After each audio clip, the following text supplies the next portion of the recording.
திருச்சிற்றம்பலம். திருநாவுக்கர சுவாமி அருளிய தேவாரம் 4ஆம் திருமுறை. பண் சிகாமரம். தலம் திருவாரூர். பதிகம் 19. பாடல் 2. நாடு சோழநாடு காவேரி தென்கரை. பக்கமே பாரிடங்கள் சூழ, பக்கமே பாரிடங்கள் சூழ படுதலையில், பக்கமே பாரிடங்கள் சூழ படுதலையில், புக்கு ஊர் பிச்சை ஏற்று உண்டு பொழிவு உடைத்து ஆய, புக்கு ஊர் பிச்சை ஏற்று உண்டு பொழிவு உடைத்து ஆய, கொக்கு ஈரகின் தூவல் கூடி எடுத்த கோவணத்தோடு,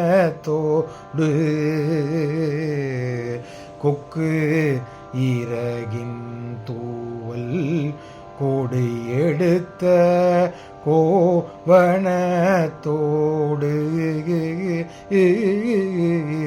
அக்கு அணிந்த அம்மானை நான் கண்டது ஆரூரே, அக்கு அணிந்த அம்மானை நான் கண்டது ஆரூரே,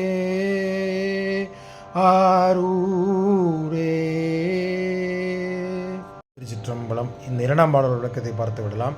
இந்த 2ஆம் பாடலில் தன்னை சுற்றி பூதகணங்கள் சூழ்ந்து வர பல ஊர்களுக்கு திரியும் பெருமான் சிவபெருமானுடைய சேவகங்களாக நிறைய பூதகணங்கள் விளங்கி கொண்டிருக்கும்.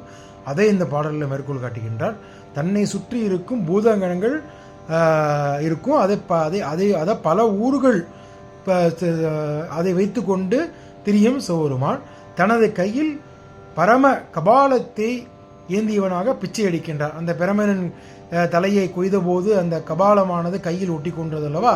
அந்த கையில் ஒட்டி கொண்டு இருக்கும் போதும் அந்த கையில் ஏந்திய கபாலத்தை வைத்து கொண்டு பிச்சாண்டார கோலத்தில் பிச்சை எடுத்து கொண்டிருக்கின்றார் அப்படின்னு சொல்றார்.